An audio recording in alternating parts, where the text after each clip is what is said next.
Wallach Skippo bekommt einen neuen Sattel. Nicht im Reiterbedarfladen, sondern beim Sattler. Erster Akt: Sattlermeister Guido Netzer scannt den Pferderücken. Wir messen jetzt, Achtung, das war eine sehr schöne Messung. Die ausgewerteten Daten der 3D-Messung sind Grundlage für einen maßgeschneiderten Sattel.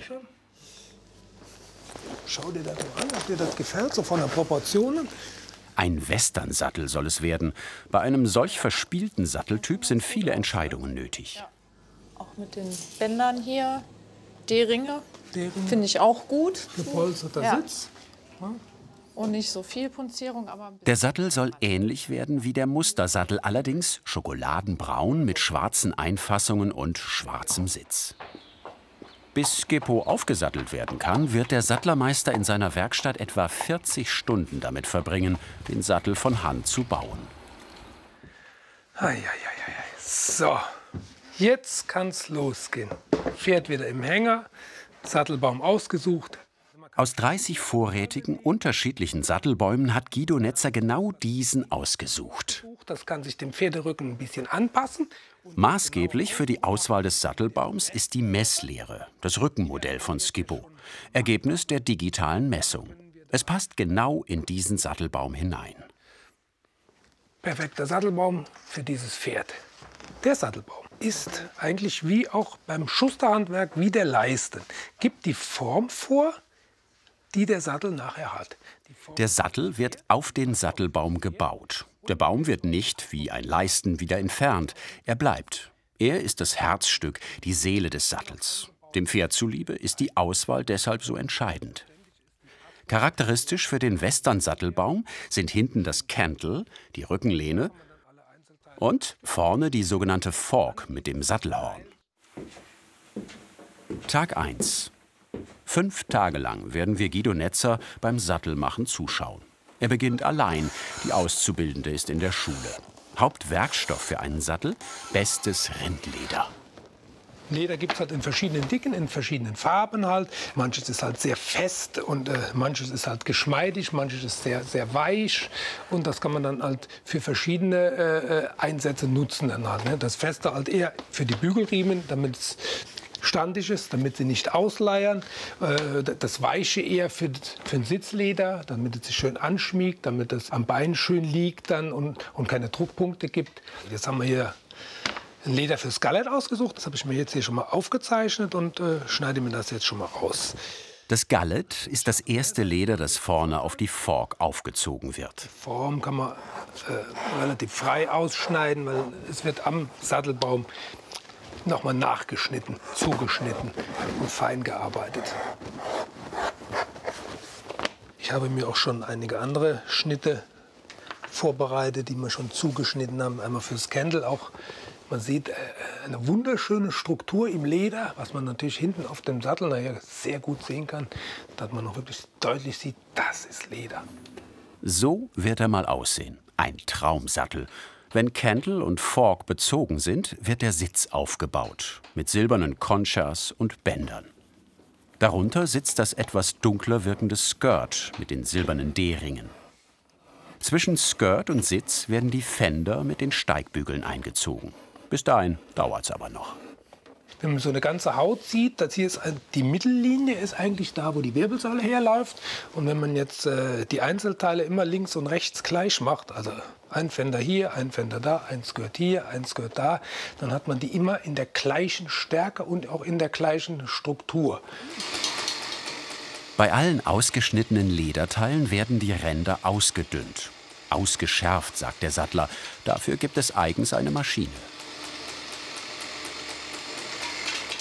Und alle Lederteile werden, bevor sie auf den Sattelbaum aufgezogen werden, in handwarmem Wasser geschmeidig gemacht. Mal kürzer, mal länger, ganz nach Gefühl.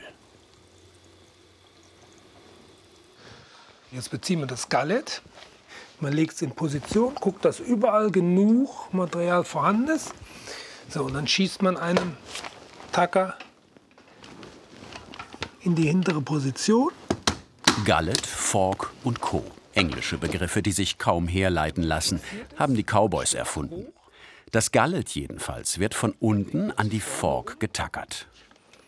schön stramm ziehen und alles, was man mit den Fingern machen kann, ohne Hilfsmittel, gibt natürlich auch keine Macken. Dann eine in die Mitte. Jetzt beziehen wir das Kendel.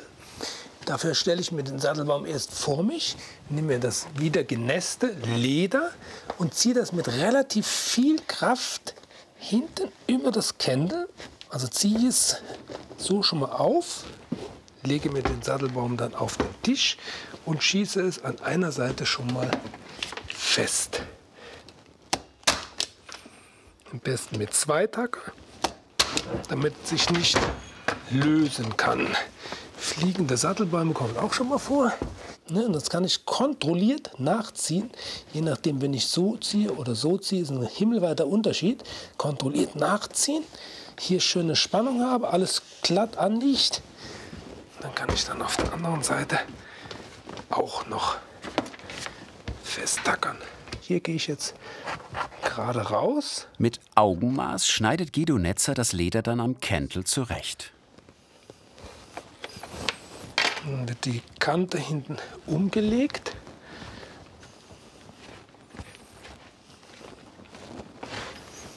Und in Form geschlagen, geklopft, gehämmert. Schön dicht an das Kendelholz heran. Das Kendelleder wird später mit dem Sitzleder vernäht. Es muss also genau an der Kante sitzen. Dann kann ich dieses Leder schon mal ungefähr auf mein gewünschtes Maß kürzen. Und dann ist das Hinterteil schon mal bezogen.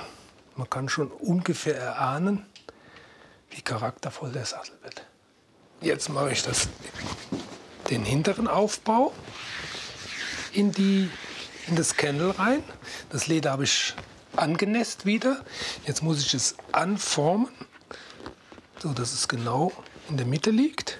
Dazu benutze ich Walkhölzer, wo ich das erst in Form walke, so dass ich die Kante wieder gut erkennen kann, wo nachher wieder die Naht angesetzt wird. Hier kann man schon die Form erkennen jetzt vom Kendel, von dem Holz halt. Ne? So, das lege ich mir jetzt hier zum Einpinseln mit Kleber. Kleber nutzt man immer so wenig wie möglich und so viel wie nötig. Einer der wenigen Werkstoffe hier in der Werkstatt, die nicht gesundheitsfördernd sind.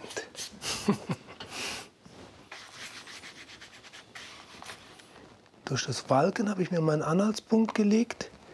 Das lege ich jetzt wieder auf die Holzkante.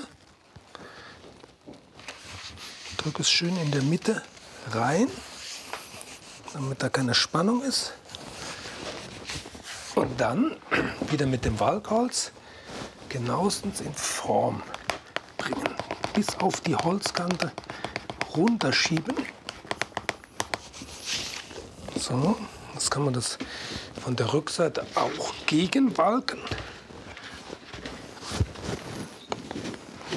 Das ist auch wieder der Anhaltspunkt nachher für die Naht.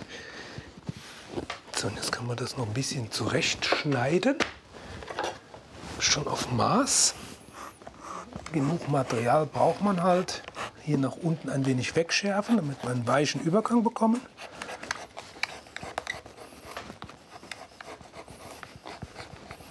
So bekommt man dann hier aus dem Kendel raus einen weichen Übergang vorne zur Fork hin. Das ist für die Bequemlichkeit des Reiters sehr wichtig, damit er gut im Sattel schwingen kann auch.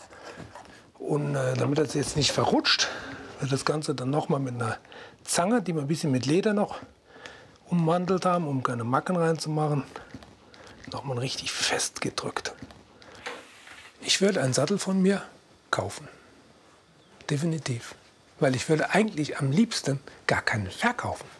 Es sind teilweise solche schöne Sättel dabei, wo ich gar keine Lust habe. Ich denke manchmal, ach du Kacke, den musst du hier halten. Ich will den gar nicht verkaufen. Natürlich mache ich das auch zum Geld verdienen. Aber es sind einige Sättel dabei, die würde ich am liebsten alle mir hinstellen. Und abends immer so drum rumlaufen und denken, oh, toll. Die Auszubildende Laura Brownlee ist ab heute auch da. Tag 2. Guido Netzer beginnt damit, das Sattelhorn zu verkleiden, mit einem der Leder, die er sich am ersten Tag schon geschnitten hatte. Das Hornunterteil. Dann kann man es hier schon mal stramm ziehen, schauen, ob es gut sitzt. Guido, Ja, bitte? könntest du mir bitte gerade helfen, das Binding da drauf zu kleben? Ja, klar. Hast du schon eingepinselt? Ja. Okay, dann können wir jetzt kleben. Laura Brownlee ist 23 und vernarrt in Pferde, wie ihr Chef. Und wie er hat auch sie mehr als nur ein Faible für ihren Traumberuf. Ist gut. Also wir sind jetzt so weit gekommen, dass sie wahrscheinlich auch einen Sattel schon von Anfang an bauen könnte. Sie ist im 2. Lehrjahr und könnte jetzt mit kleiner Anleitung noch, so das eine oder das andere, könnte sie wahrscheinlich schon einen Sattel am Stück bauen. So weit sind wir schon. Ja, jetzt haben wir eben das Unterteil aufgewalkt, angeformt und mit Kleber eingestrichen. Jetzt kann man das genau auf Position kleben. Dem kleinen Horn widmet Guido Netzer viel Aufmerksamkeit. Charakteristisch für den Western-Sattel diente es ursprünglich als Festpunkt für das Lasso. Mehrere Lederschichten werden auf das Horn aufgeklebt und gewalkt, später genäht. Schöne runde Form. Jetzt müssen wir noch hinten die Schnitte machen, damit wir wieder den Anhaltspunkt haben für das obere Teil. Eingeschnitten wird es an der Innenseite, an der die eigentliche Hornverkleidung später angelegt wird. Die Ecke noch und die Ecke noch. Und dann haben wir jetzt da den Anhaltspunkt für das Oberteil. Das hier kann man schön reinschlagen in die Lücke, die da unten drunter entstanden ist. Und dann das Überstehende, was wir nicht brauchen, kann man so wegschärfen. Dann haben wir einen schönen Übergang nach unten hin. Dann mache ich hier noch mal 2 Nägelchen rein.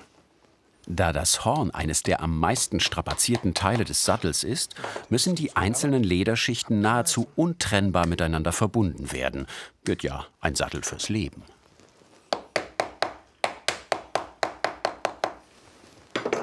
Das Ganze ein bisschen aufrauen, damit der Kleber besser packt.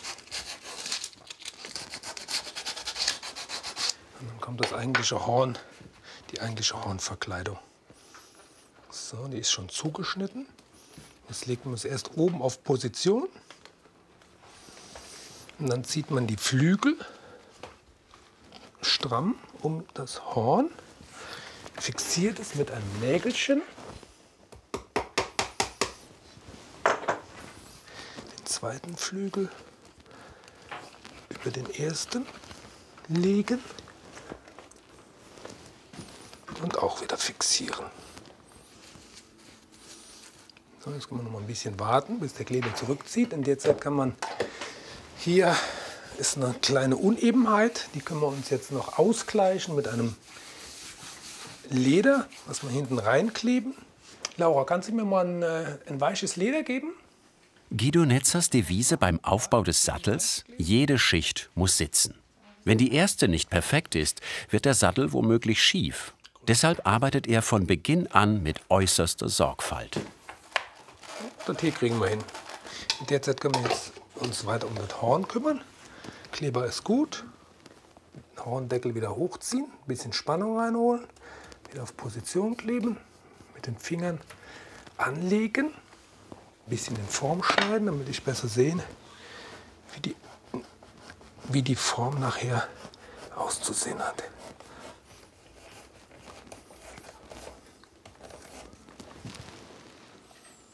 So, die einzelnen Schichten nochmal mit der Zange.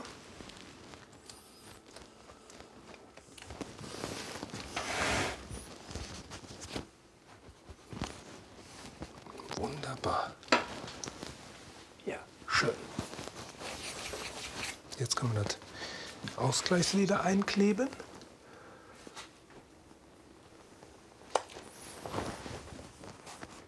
Jetzt schön in der Mitte festdrücken. und dann am Rand vorbei. Ein bisschen festklopfen.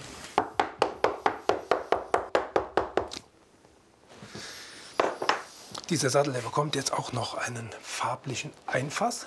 Der kriegt jetzt einen schwarzen Rolleinfass ums Horn genäht. Dafür habe ich mir auch schon das Leder parat gelegt. Und das nähen wir jetzt da drum. Deswegen müssen wir das jetzt in Form schneiden, also genau auf Maß schon schneiden. Und dann wird das wieder nass gemacht, drumherum gezogen und dann wird das genäht. Die Sattlernaht am Knauf ist die erste Herausforderung für den Meister. Keine Maschine kann das leisten. Oben rein, wieder den Faden auch in derselben Richtung. Ein sogenannter Forellenfaden, extrem reißfest, wird mit 2 Rundnadeln durch dasselbe von der Ahle gestochene Loch geführt und unten verknotet. Sattlerkunst. Die Naht ist unkaputtbar.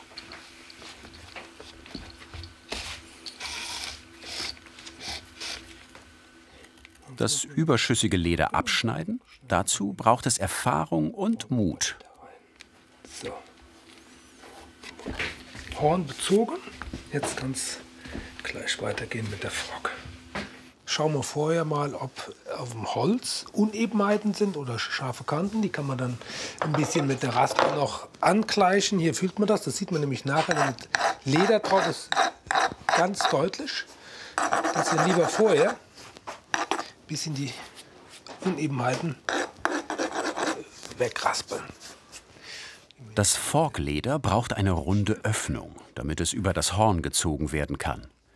Damit sich die Öffnung dehnen kann, werden Bögen auf einer Kreislinie eingeschlagen. Und schlagen dann die Bögen schön dicht aneinander.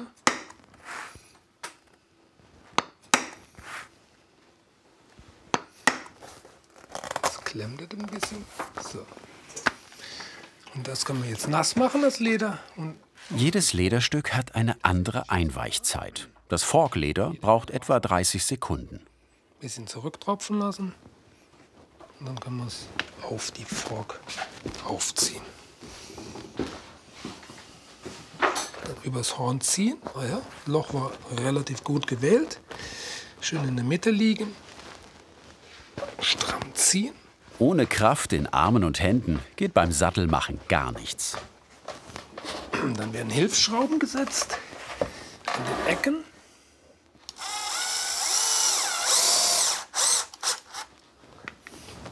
Wieder ziehen. Ziehen ist immer wichtig.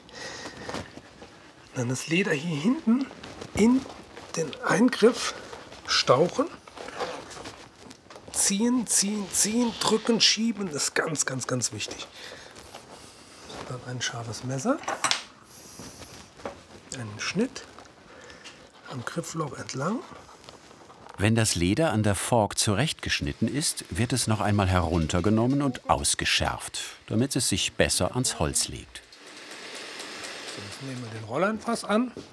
Rolleinfass wird nicht mehr oft gemacht. Man muss hier einen schmalen Keder schneiden, der in die Mitte eingelegt wird und dann mit dem Einfassleder festgenäht. Sattlerlatein. Genau an der Kante vorbeinähen.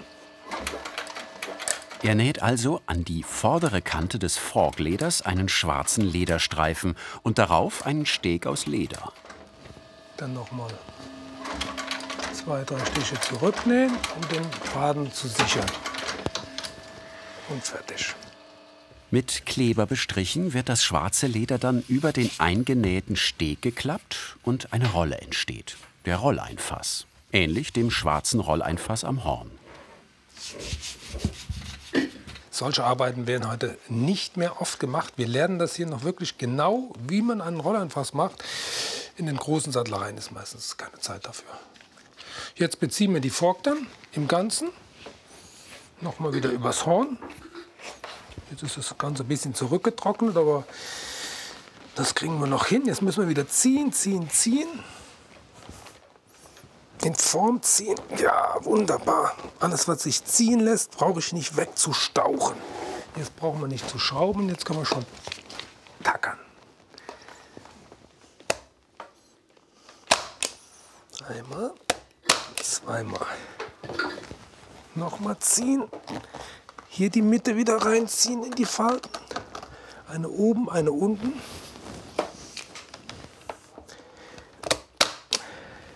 Hier dasselbe. Da kann man schön mit dem Daumen.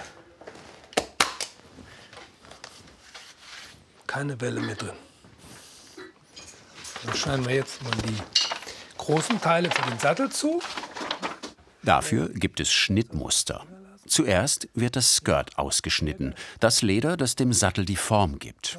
Erst das rechte Skirt. Für das linke wird das Schnittmuster später einfach umgedreht. 5 mm ist das Leder dick. So, grob ausgeschnitten ist es jetzt schon mal. Dann schneiden wir noch die Feinheiten nach. So, jetzt mache ich mir noch ein paar Hilfslöcher, damit ich es besser ausschneiden kann.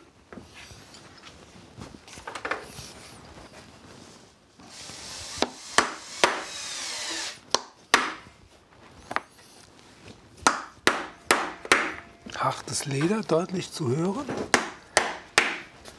So. Schneiden wir hier den Bogen noch am Kantel hinten vorbei. Die Löcher sind wieder die Hilfspunkte. Und den letzten Schnitt noch. So, und den Rest können wir dann auf dem Sattelbaum zuschneiden. Sieht aber schon von der Form her sehr gut aus. Also, das ist von der Proportion her echt optimal. So. Die Gewissheit jahrelanger Erfahrung lässt Guido Netzer sicher und entspannt einen Schritt und oft auch einen Schnitt nach dem anderen tun.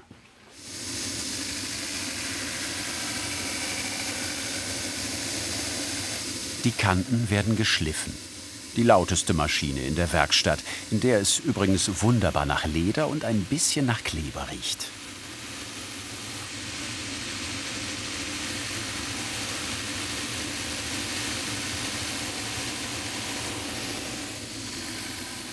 Von jetzt an arbeitet Laura Brownlee mit an Skippos Sattel.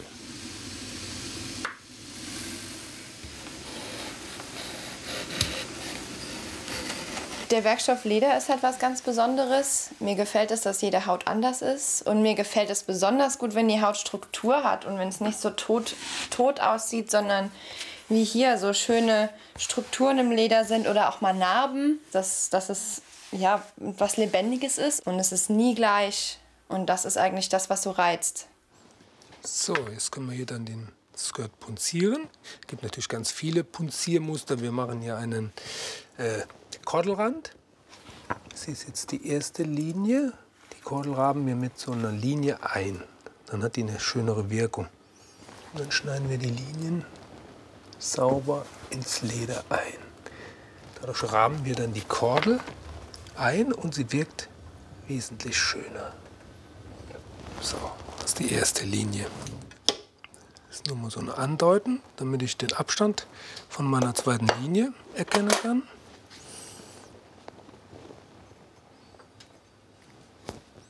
Die Hilfslinie für die zweite Linie. Das Punzieren wird bei der Sattlerausbildung nicht gelehrt. Der kunsthandwerklich interessierte Guido Netzer aber bringt es seinen Auszubildenden bei.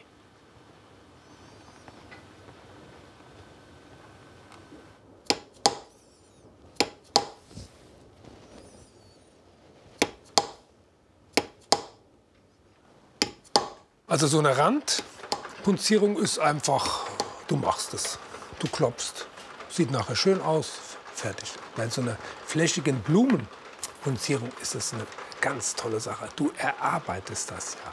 Das ist ja nie gleich. Du zeichnest das mit Bleistift aufs Leder und dann schneidest du es erst und dann wird es runtergehauen. Aber du hast jedes Mal bei einem neuen Sattel wieder eine andere Idee und denkst, ach, da noch ein Blättchen und machen wir vielleicht da noch ein Blütchen oder hier noch ein Schnitt und zack. Und schon hast du wieder ein anderes Bild. Das ist total, das reizt. Und da hast dann nachher so ein tolles Bild. Oh, einfach schön. Soweit, hast du auseinander? Ja. Tag 3. Langzeitpraktikantin Corinna Hülz ist mittwochs immer da. Laura Brownlee arbeitet am Bügelriemen für Skippos Sattel.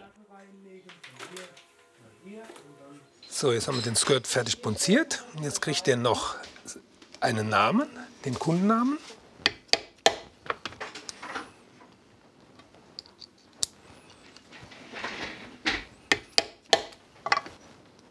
Jeder Sattel ein Unikat.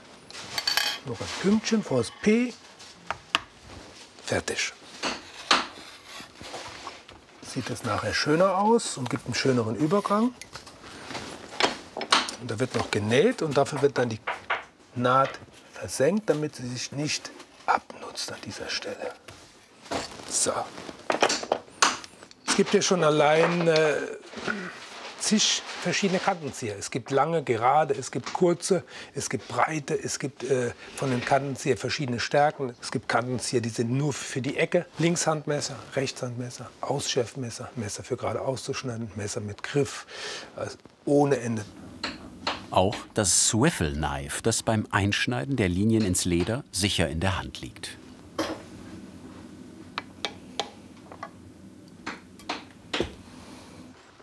Einschneiden. Ins fertig punktierte Leder werden jetzt Löcher geschnitten. Größter Sorgfalt muss das gemacht werden. Das muss ja genau sitzen. Links und rechts auf der gleichen Seite. Ein bisschen nachschneiden. D-Ringe für die Gurtung sind charakteristisch für einen Westernsattel. Sie werden in das Skirt eingearbeitet. Dafür wird das Leder an der Unterseite etwas ausgeschärft. Obenrum macht man es ein bisschen länger, damit ein bisschen länger übergeht ins Leder ein. Dann kann man die D-Ringe einsetzen. Die habe ich hier schon vorbereitet. Jetzt schieben wir den D-Ring ein in den Schlitz. Sitzt sehr stramm und genau. Gut hochziehen, damit er auch nachher nicht klappert. Ein bisschen festkleben. Und dann nehmen wir den mit der Maschine fest. Ganz schlichte Edelstahl-D-Ringe hat Guido Netzer für Skippos Sattel gewählt.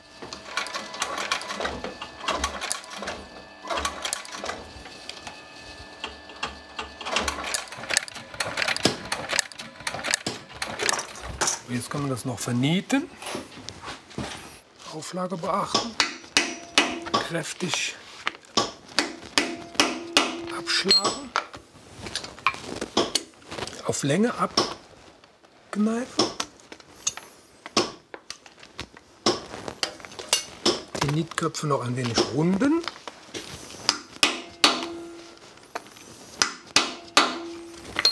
dann noch mit einem Diamantschlag vernieten.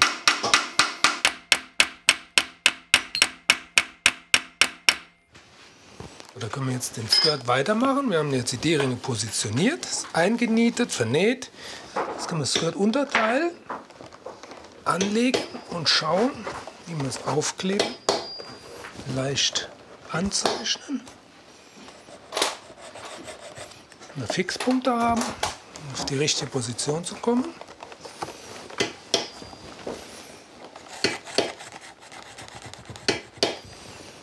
Dann können wir das runternehmen vom Sattelbaum und dann hier zusammensetzen. Man bindet dann nur den Rand ein, weil es wird ja wie eine Tasche gebaut, so dass der Sattelbaum eingeschoben werden kann. Da können wir jetzt den Skirt zusammenkleben und mal schauen, ob es gut passt. Hinten hat man die Position angegeben, angezeichnet. Gut festklopfen. Kann man vorne noch ein bisschen schauen, ob das hier schon drauf passt. Hinten in die Tasche einsetzen. Vorne an den Bars vorbei drüber schieben. Spitze. Sitzt wie angegossen. Jetzt kann man außenrum abschneiden. Das Skirt-Unterleder ist etwa 6 mm dick. Es liegt nicht direkt auf dem Pferd auf, noch eine Schicht folgt später. Das ist alles Augenmaß, das kann man nicht messen. Das muss man erfühlen, wo man schneiden muss. Erahnen,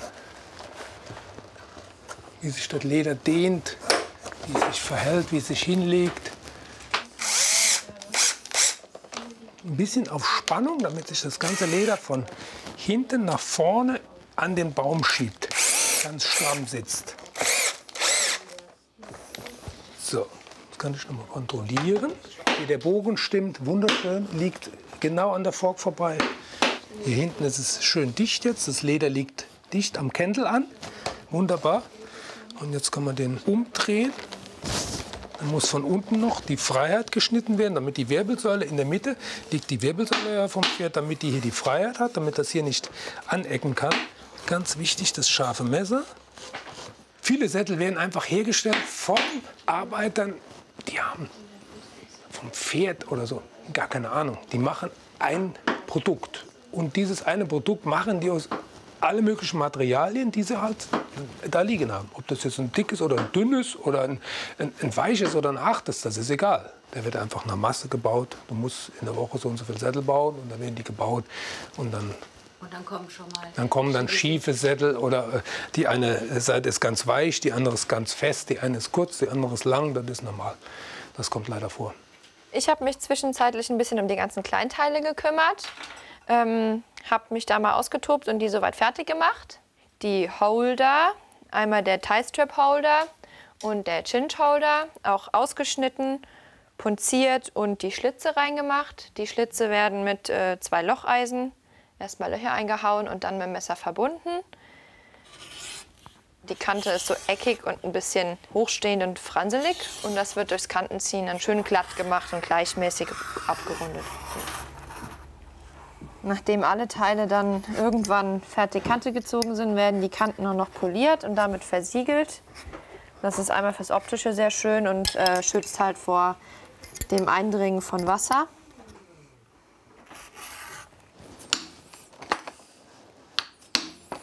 Und dann wird der Gurtungsbeschlag zwischen Skirt-Oberteil und Skirt-Unterteil eingeschoben. Dadurch muss man die Klebung noch mal lösen. So. Einschieben. Dann passt es genau in die vorgeschnittene Lücke. Auch der Gurtungsbeschlag wird mit dem Leder vernietet. Muss ja einiges aushalten. Viel Kraft, damit sie sich tief ins Leder ziehen.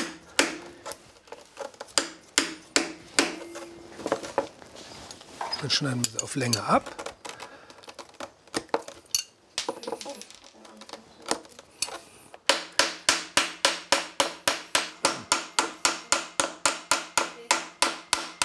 Präzise, mit Hang zur Perfektion, mit Liebe zum Detail und mit Spaß an der Sache arbeitet Guido Netzer. Zwischen 60 und 80 Sättel verkauft er pro Jahr. Dieser hier wird 4.500 € kosten.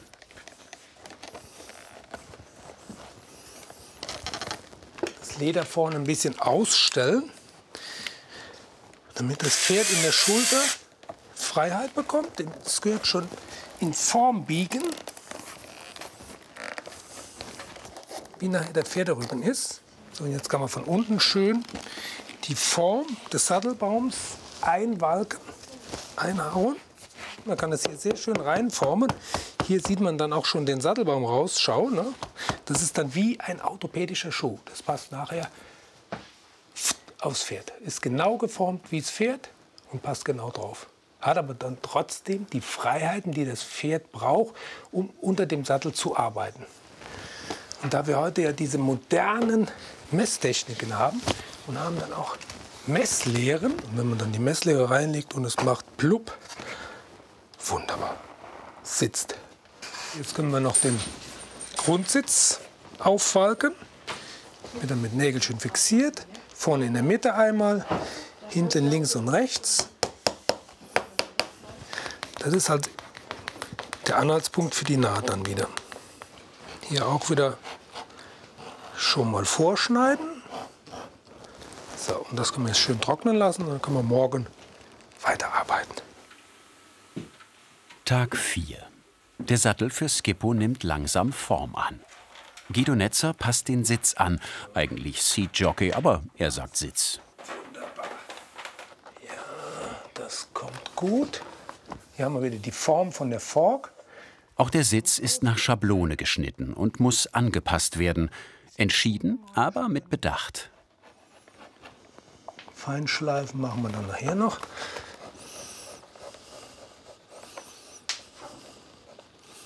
Manchmal ist ein ganz feines Stückchen Leder, was man abschneidet, schon ein Tickchen zu viel. So, aber das hier sieht jetzt sehr schön aus. Ich bin schon seit einigen Jahren in dem Geschäft und schneide sehr viel und sehr schnell. Zack, zack, zack, zack, zack, bumm, sitzt. Wunderbar, das ist einfach die Erfahrung und die jahrelange Arbeit an solchen Sätteln. So, jetzt nehme ich den Sitz ab und dann kann der weiter bearbeitet werden. Kanten geschliffen und poliert und so weiter. Und so weiter.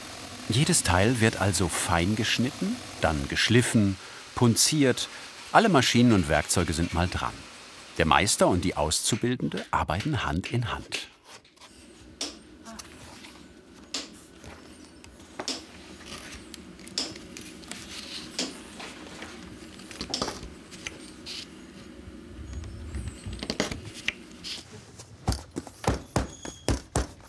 Ein schönes braunes Schaffell ist die letzte Schicht. Danach ist das Skirt, der Rock, endlich fertig. Quasi ein Lagenrock mit 2 Unterröcken. Schön gleichmäßig, ganz toll.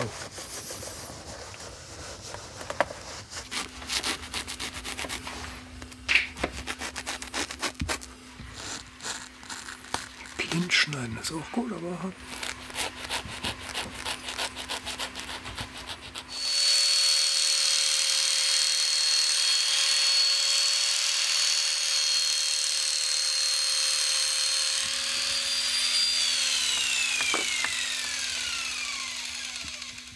So, da kommt er.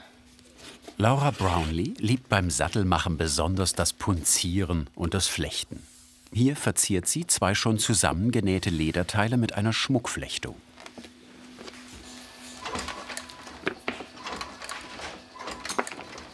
Wir nähen hier jetzt sicherlich über 1 Zentimeter Dicke, 3 Schichten.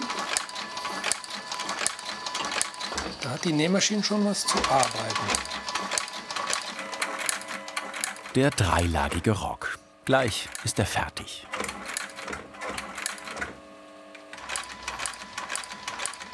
Wenn die Skirts mit Fell dann auf den Sattelbaum aufgezogen sind und der vordere Sitz genäht ist und aufgeklebt, werden die Nägelchen aus dem Grundsitzleder wieder entfernt.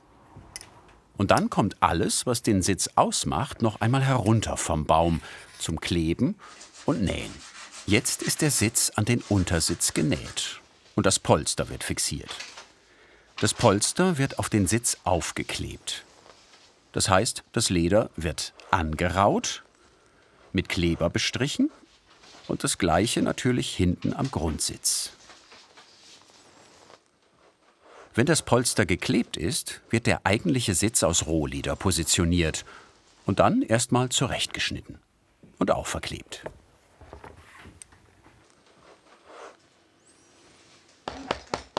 Und ein wenig festgeklopft. Fast fertig. Fast. Guido Netzer ist noch mal gefragt, mit all seiner Souveränität. Seine Meisterhand schneidet in die Fork jetzt noch Linien für das Kordelmuster. Ja, auch die Fork wird hübsch punziert, die hat der Reiter ja immer im Blick.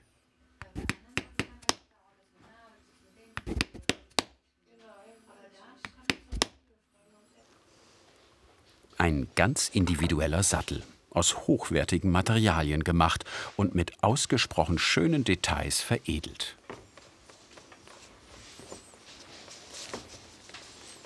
Das Backseat hinterm Sitz krönt Lauras Flechtwerk.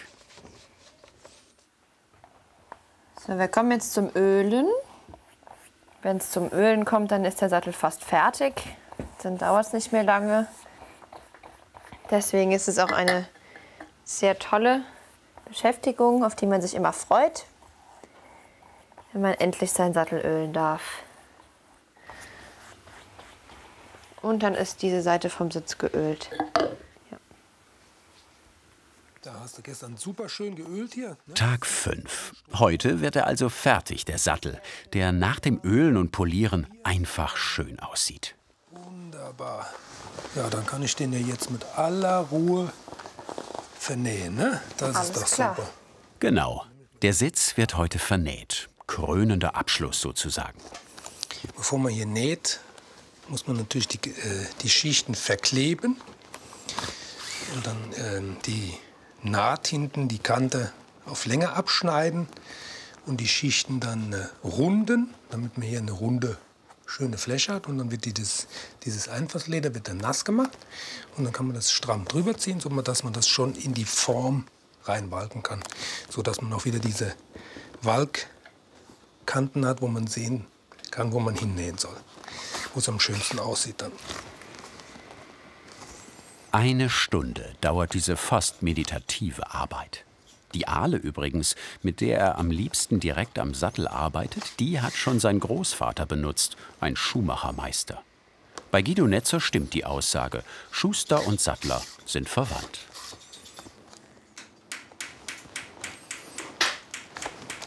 So kommen wir jetzt Stückchen für Stückchen ans Ziel. Das ist immer schön.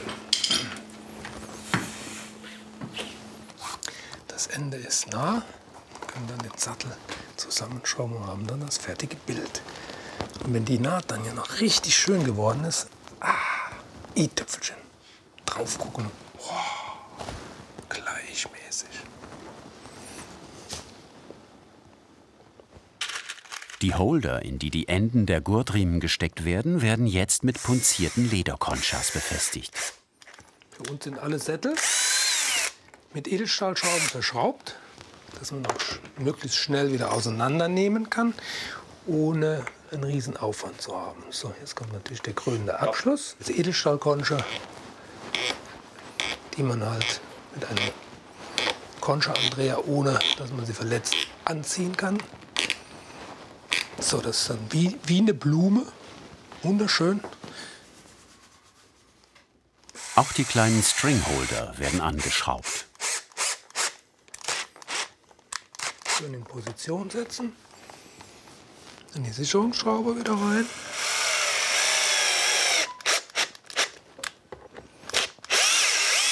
Führungsschraube raus. Concha wieder drüber legen. Fixieren. Gut andrehen. Wir können jetzt die Strings einhängen. Die werden dann so eingeflochten, eingeschnitten.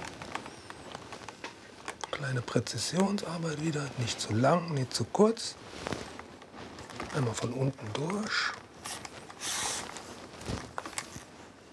Schön einziehen, richtige Position drehen.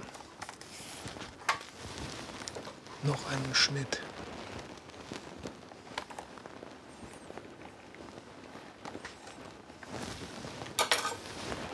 Wieder von unten durch.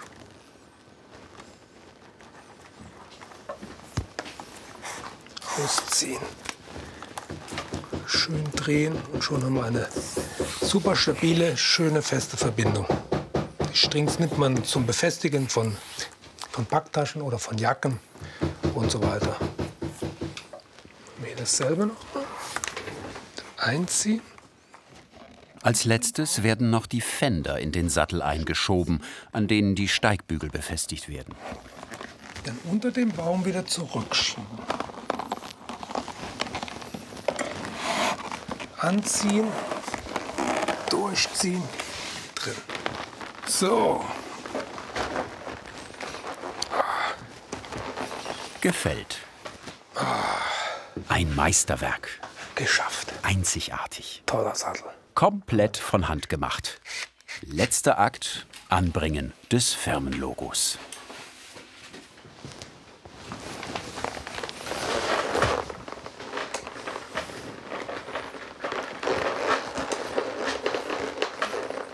Endkontrolle. Alles sitzt. Gut. Das sieht gut aus. Prima.